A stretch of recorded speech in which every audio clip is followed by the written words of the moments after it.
கந்தன்மலை அது எங்கள் மலை அழுத்தம் திருத்தமாக கூற வரும் திரைப்படம் டிசம்பர் 19 முதல் உங்கள் தாமரை டிவியில். தீர்வு படுற இடத்துல அதை கட் பண்ணி விட்டு பிரச்சனைகளை உருவாக்கி அதன் மூலம் வாக்கு வங்க அரசியல் நடத்திக்கிட்டு இருக்காங்கன்றது நமக்கு தெரியும். அது ஒரு உச்சகட்டமாக இந்த லெவலுக்கு மேலே கிடாவை தூக்கிட்டு போய் சாப்பிடுவோம். அது உரிமை ஆன்மீக நம்பிக்கை இல்லாதவங்களெல்லாம் சேர்த்து கூப்பிட்டு போய் மலை மேலே வச்சு நான் சமபந்தி விருந்து நடத்த போகிறேன்ற மாதிரிலாம் போனதுக்கப்புறம் இனிமேல் நம்மளோட உரிமையை ஆணித்தனமாக எடுத்து சொல்லணுன்ற கட்டாயம் நமக்கு தோணுச்சு. அதனால் இதை செய்ய வேண்டிய வழி. நம்ம கமர்ஷியலாக பணம் சம்பாதிக்க இதை எடுக்கலை. அதே நேரம் இந்த மாதிரி கதைகளை விஷயங்களை மக்கள்கிட்ட கொண்டு போகிற விஷயத்தில் ஃபெயிலியர் ஆகிக்கிட்டே இருப்போம். அப்போ அவங்களுக்கு ஏற்ற மாதிரி இந்த கதையை சினிமாத்தனமாக எடுப்போம். அவங்க மொபைலுக்கே கொண்டு போய் சேர்க்கறதுக்கு என்ன வழி அதை சேர்த்துருவோம். தேட்டராக இருந்தால் தான் நீ உள்ளே வர்றவனை தடுப்ப. அப்போ அவங்கக்கிட்ட வீட்டிலேயே உட்காந்து பார்க்குறது சூழ்நிலையை உருவாக்குறதுக்கு இந்த மாதிரி ஒரு விஷயத்தை நம்ம உருவாக்கணும் தான் இப்போ மாற்றிக்கிட்டோம். அந்த பட்ஜெட்டையும் மாற்றிக்கிட்டு இதையும் மாற்றிக்கிட்டு அவங்களை கொண்டு போய் சேர்க்கறதுக்கு அவங்க ரசிக்கிற மாதிரி விஷயத்தில் உண்மைகளை மட்டும் எடுத்து சொல்லணும் பண்ணிக்கிட்டு இருக்கோம். திரைத்துறையை பொறுத்த வரைக்கும் ஹிந்துக்களுக்கு விரோதமான விஷயங்களும் இல்லை இந்து மக்களுக்கு ஆதரவான உரிமைப்பட்ட விஷயங்களையும் மறைக்கிற வேலை தான் இது வரைக்கும் நடந்துக்கிட்டே இருந்திருக்கு. யதார்த்தமாக இருந்தவங்கள்ட்ட விஷத்தை தூவுனது யாரு? நான் அப்படித்தான் செய்வேன், உனக்கு புனிதம்னா எனக்கு அது தேவையில்லைன்ற வார்த்தை வந்ததுனால தான் நம்ம இனிமேல் போனா போகுதுன்னு விட்ட விஷயங்கள்லாம் நம்ம தலைக்கு மேலே ஏறி நிற்குது. இனி இதை தடுத்தே ஆகணும்ன்ற சூழ்நிலை வந்துச்சு. இல்லைன்னா யதார்த்தமாக சுமூகமாக தானே போய்கிட்டு இருக்கோம்.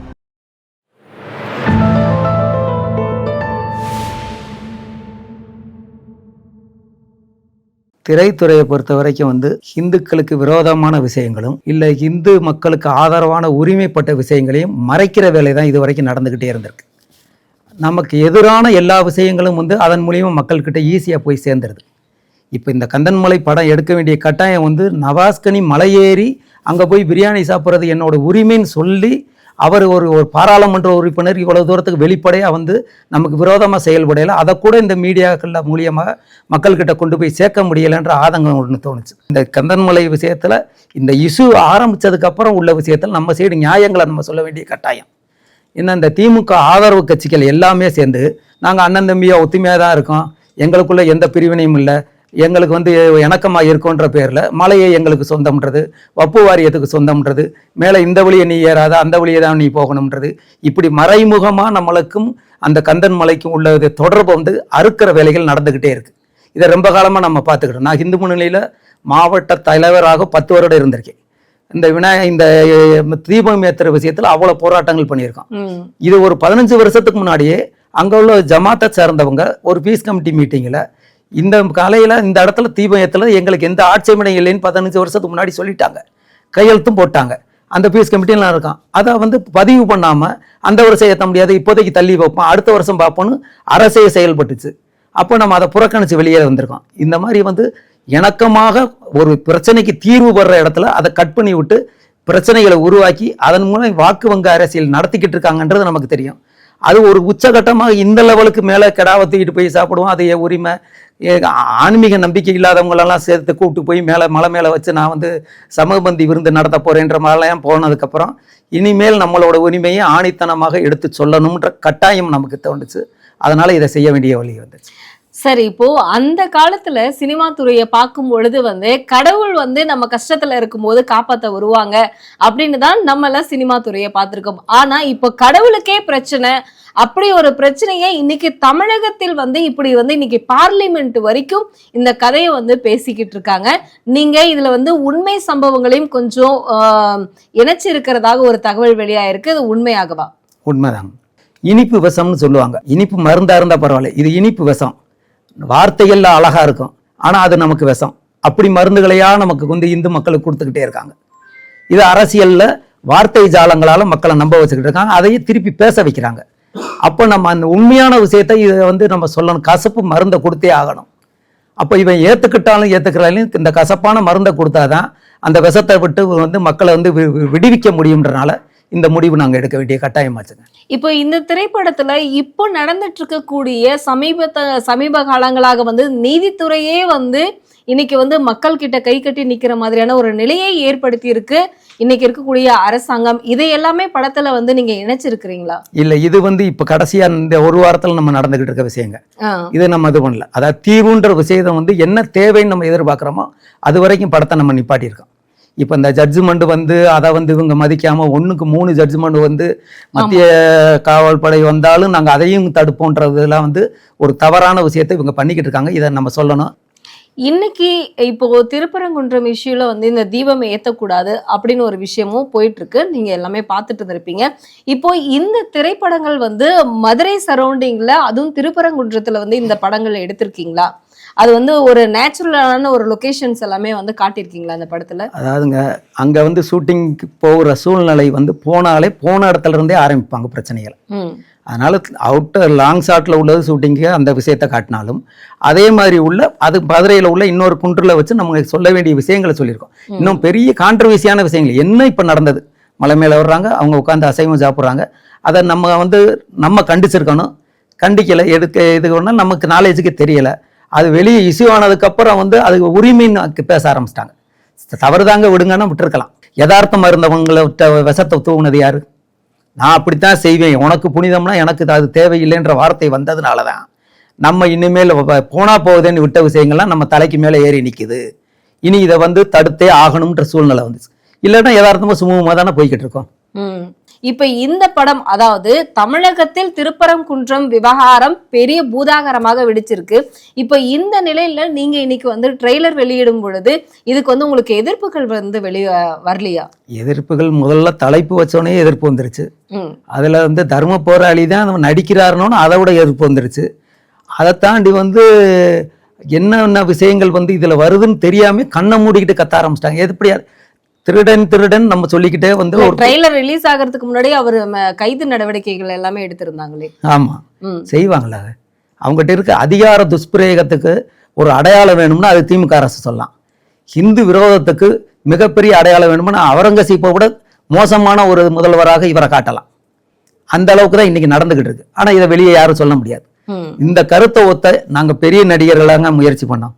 விஷயத்தை சப்ஜெக்ட் சொன்னோன்னா, ஐயா எங்களை விட்டுருங்க, திரைத்துறையே அவங்க கையில் இருக்குது, எந்த 1-2 எங்களுக்கு வந்துக்கிட்டு இருக்க சீனு இல்லாமல் போயிடும், படங்களும் இல்லாமல் போயிடும், எங்களை அழிச்சிருவாங்க, எங்களை விட்டுருங்கன்னு ஓடுறாங்க. ஆனால் இந்த விஷயத்துக்கு பாராட்டுறாங்க, ஆதரவு கொடுக்குறாங்க, என்ன உதவினாலும் செய்கிறோன்றாங்க. ஆனால் நாங்கள் செஞ்சதா தெரியக்கூடாதுங்க. இது திமுக வந்து பொறுப்பில் இருக்க சில பேரே வந்து நமக்கு வந்து இந்த வார்த்தைகள் சொல்கிறாங்க. அவங்கள நம்ம காட்டி கொடுக்க கூடாதுல்ல. இந்த படத்தை வாங்குறதுக்காக எந்த ஒரு தியேட்டருமே வந்து வரவே இல்லையா? தியேட்டர் வர மாட்டாங்க, தயாரிப்பாளர்கள் ப்ரொடியூசர் இருக்காங்க. எங்களுடைய தியேட்டர்ல வந்து ரிலீஸ் பண்ணலாம் அப்படிங்கிற மாதிரி இவங்களுக்கு எதிரான மனநிலையில இருக்க 150 தியேட்டர் வரைக்கும் இன்னைக்கு ரெடியா இருக்கு. ஆனால் அவங்க போனதுக்கு அப்புறம் இவங்களோட ஜீன் என்னன்னா, தன்னால நேரடியா எதிர்க்க முடியலன்னா யாரை விட்டு எதிர்த்து அந்த பழி அவங்க மேல போடலான்னு பிளான் பண்ணுவாங்க. ஒண்ணுமில்ல, இன்னைக்கு திருப்பரங்குன்ற விஷயம் இன்னைக்கு வரைக்கும் இஸ்லாமிய சமுதாயம் நேரடியாக எதிர்ப்பே சொல்லல. அவங்க பாட்டுக்கு இருக்காங்க. ஒரு ஸ்டேஜ் இதுக்கு வர்றப்ப இதை இப்ப என்ன தயாராகிட்டு இருக்காங்க, எனக்கு வந்துகிட்டு இருக்க கருத்துப்படி இந்த உள்ளூர் இஸ்லாமிய ஜமாத்து இவங்க வரல, இங்க மேல வந்து கெடாவட்டி வைப்பேன் வந்த போற கேரளா இருந்து வேன் பிடிச்சு வர்றவங்க. இது நமக்கு முன்னாடியே கிடைச்ச தகவல். அடிக்கடியே வருவாங்க, மேலே ஏற்றிட்டு போய் இப்படி செய்யறாங்க. இது எல்லாமே வந்து அந்த அடிப்படைவாத இஸ்லாமிய அமைப்புகள் வந்து இதை வந்து ஒரு இஷ்யூ உருவாக்குறதுக்கு கொஞ்சம் கொஞ்சமா கொண்டு வந்துகிட்டு இருந்த விஷயம். இன்னைக்கு ஆண்டு முருகன் அருளால அது வந்து தடைப்பட்டுருச்சுன்னு வைங்க. இந்த மாதிரி ஆளுகளை ரெடி பண்ணி எதிர்ப்பாக ஒன்று கைகலப்பை உருவாக்குறது, கலவரத்தை உருவாக்குறது, ஒண்ணும் இல்லைன்னா தானே தீக்குளிப்பேன்னு ஒருத்தன் நடிக்க மட்டும் செய்வனையை காப்பாற்றணும் இவங்களே கொளுத்தி விட்டுருவாங்க. இது வந்து இவங்க திமுகவோட அடிப்படை ஜீன். இது இதையும் சமாளிக்கிற தைரியம் வேணும் அப்படிங்கறதுனாலதான் நீங்க ஹெச் ராஜா அவர்களை வந்து செலக்ட் பண்ணீங்களா? நீங்க உண்மை, அவர்கிட்ட வந்து இவங்களோட பப்பு வேகாத ஒரே அரசியல் தலைவர்னா இப்போதைக்கு அவர் தான். வெளிப்படையாக எதுவாக இருந்தாலும் அதை வந்து அவங்களுக்கு புரியுற பாஷையில சொல்றதுக்கு அவரால் தான் முடியும். நாசுக்காக தடவி கொடுத்து பேசணும்னா அவங்களுக்கு புரியாது. அவங்க லாங்குவேஜ்ல அவங்களுக்கு புரியுற மாதிரி விஷயம் அவர் வாயால தான் வரணும். இன்னொன்று வந்து இவர் அதுல நடிக்கவே இல்லைங்க. அவர் என்னவோ நேச்சரா வாழ்றாரோ அதுதான் அந்த கேரக்டராக உருவாக்கியிருக்கோம். அப்போ அவர் என்னவா இருக்காரோ இருக்கிற விஷயத்த சொல்லுவோம். என்னைக்காவது ஒரு விஷயத்துல அவர் பின்வாங்கி இருக்காரா, நான் இந்த கருத்தை இப்படி சொல்லல அப்படி சொல்லல மன்னிச்சுக்கணும், ஏன்னா அப்படி ஒரு தப்பு அவர் செஞ்சதே இல்லை, அவர் செய்ய போறதும் இல்லை. அப்போ அவர் செய்யற விஷயத்துல சட்டப்பூர்வமான எல்லா விஷயமும் இருக்கும், அது எனக்கும் பாதுகாப்பா இருக்கும். நான் அதுக்காக ஒரு ஆளை தேட வேண்டியதில்லை. இப்போ நீங்க ஏற்கனவே வந்து இந்த பாட்டு ரிலீஸ் பண்றதுக்கும் சரி, நீங்க வந்து பேசிக்கான ஒரு ட்ரெய்லர் ரிலீஸ் பண்ணும் பொழுதும் சரி, உங்களுக்கு வந்து இடையூறுகள் ஏதாவது ஏற்பட்டுச்சா? ஏன்னா இந்த படத்தை வந்து ரிலீஸ் பண்ணக்கூடாது அப்படிங்கிறதுக்காக வந்து நிறைய எதிர்ப்புகள் வந்ததாக ஒரு தகவல் இருந்தது. இந்த ட்ரெய்லரும் வந்து வெளியிடக்கூடாது, இது வேண்டாம் அப்படிங்கிற மாதிரி, அதுக்காக தான் அவரை வந்து அரெஸ்ட் பண்ணாங்க, கைது பண்ணாங்க அப்படிங்கிற மாதிரியான ஒரு செய்திகளும் வந்துட்டு இருக்கு. இல்ல அந்த மாதிரி இருக்கலாம். ஆனா வந்து நம்ம ஆதாரம் இல்லாத சில விஷயத்த சொல்ல முடியாது. இவங்க என்னைக்குமே வந்து நேரடியாக சண்டை போடுற வழக்கமே கிடையாது. மறைமுகம் முதுகுல குத்துற வேலை தான் இவங்க வேலை. திருப்பரங்குன்றம் மலைக்கு வந்து நீங்க போறீங்க, பிரச்சனையை கிளப்ப போறீங்க, அதுக்காக அரெஸ்ட் பண்றோம்னு சொல்லி கந்தன்மலை விஷயத்துக்கு டப்பிங் போக விடாம நிப்பாட்டினது ஒரு காரணமா இருக்கும். ஆனா அதை சொன்னோம்னா அதுக்கு ஆதாரம் இருக்கான்னு சொல்லுவார், நீ அவதூறு பரப்புறன்னு சொல்றேன்னா. இப்ப இந்த படத்துல என்ன மாதிரியான கருத்துக்கள் வந்து மக்கள் கிட்ட சொல்ல வந்திருக்கீங்க? எப்படி வந்து சுமூகமா இருந்த கந்தன் மலை வந்து சிக்கந்தர் மலைன்ற வார்த்தைகள் வந்து எப்படி உள்ள வந்தது, அதை எப்படி நாசுக்காக பயன்படுத்தினாங்க, அதற்காக வந்து எத்தனை அமைப்புகள் வந்து தமிழ் அமைப்புன்ற பேர்ல மறைஞ்சுக்கிட்டு இருக்க தமிழ் விரோதிகளும் திராவிட மாடல் ஆளுகளும் வந்து எப்படி நாசுக்கா அவங்களுக்கு விலை போனாங்க. தலைவர்கள்லாம் வந்து தெரிஞ்சே விலை போனவங்க. அவங்கள ஃபாலோ பண்ற அந்த கீழே உள்ள தொண்டர்கள் பூரா அவங்கள அறியாம தலைவன் சொல்லிட்டேன் அதனால நம்மளும் எதுக்கணும், இப்படி கண்மூடித்தனமா இருக்காங்க. அப்ப அவங்க சைடு நம்ம விஷயத்தை எடுத்து சொல்றதுக்கான விஷயமாக ட்ரெய்லரை பார்த்துட்டே கேட்டாங்க, டீசரை பார்த்துட்டே. அப்ப இவ்வளவு நாள் அப்புறம் ஏன் நீங்க தீபம் ஏற்ற முடியல, அப்ப இவ்வளவு நாள் நீங்க எப்படி ஏன் விட்டு வச்சீங்க? நாம இல்லப்ப, அதுக்கு இந்த 70 வருஷமா இங்க ஆட்சியில இருந்த நம்ம இந்து விரோத ஆட்சிகள் தான் காரணம். அவங்கள கண்மூடித்தனமான விஷயத்தினாலதான் நம்மளால கொண்டு வர முடியலன்ற விளக்கம் இப்பயே நிறைய சொல்லிக்கிட்டு இருக்கோம். இந்த மாதிரி மக்கள்கிட்ட உண்மையான விஷயங்கள் போய் சேர்க்கறதுக்கான வேலையை அது சினிமாத்தனமான சில கதைகளோட, உண்மை சம்பவங்களை சார்ந்த கதைகளோட சேர்த்து கொண்டு வெறும் ராவா வந்து மலை அவன் எதுக்குறான், நம்ம பதில் பழி எடுக்கிறான், நம்ம பதில் போராட்டம், இப்படி இல்லை. அவங்களுக்கு ஏற்ற மாதிரி நாசுக்கா தொழில். நம்ம வந்து கமர்ஷியலாக பணம் சம்பாதிக்க இதை எடுக்கலை.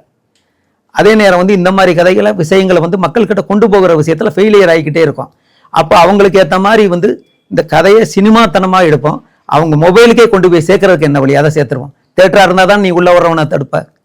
அப்போ அவங்க கிட்ட வந்து வீட்டிலேயே உட்காந்து பார்க்கறது சூழ்நிலையை உருவாக்குறதுக்கு இந்த மாதிரி ஒரு விஷயத்தை நம்ம உருவாக்கணும் தான் இப்போ மாற்றிக்கிட்டோம். அந்த பட்ஜெட்டையும் மாற்றிக்கிட்டு இதையும் மாற்றிக்கிட்டு அவங்கள கொண்டு போய் சேர்க்கறதுக்கு அவங்க ரசிக்கிற மாதிரி விஷயத்தில் உண்மைகளை மட்டும் எடுத்து சொல்லணும் பண்ணிக்கிட்டு இருக்கோம். கண்டிப்பா சார். இந்த திரைப்படம் வந்து மக்கள்கிட்ட அந்த அளவுக்கு வந்து ஆதரவு இருக்கும் அப்படின்னு வந்து நீங்க, ஏன்னா அப்ப பார்த்த சாமி படங்கள் வேற, இப்ப பார்க்கக்கூடிய சாமி படங்கள் வேற இல்லையா?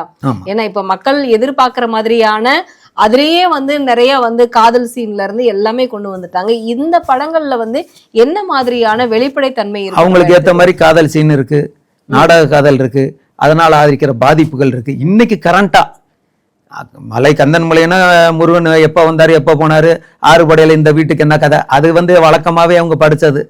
அதை தாண்டி இன்னும் கொஞ்சம் படிச்சவங்களுக்கு வந்து திருவன்பாவை அது இதுன்னு நிறைய பார்த்துருப்பாங்க, அதெல்லாம் தெரியும். அது இல்லை, இன்னைக்கு அதெல்லாம் மறைஞ்சு இது பாடத்திட்டத்தில் இருந்த இந்த விஷயங்கள் பூரா வந்து இல்லாம போய் 3-4 தலைமுறைகளுக்கு இதை பத்தி தெரியாம போச்சு. அப்ப இன்னைக்கு கரண்டா நம்ம எந்த மாதிரி விஷயத்துல பாதிக்கப்படுறோம், அந்த மலையில நமக்கு உள்ள உரிமை, அதை மட்டும் நம்ம முதல்ல சொல்லுவோம். இன்னைக்கு இருக்கிற மக்களுக்கு புரியுற மாதிரி மட்டும் சொல்லுவோம்.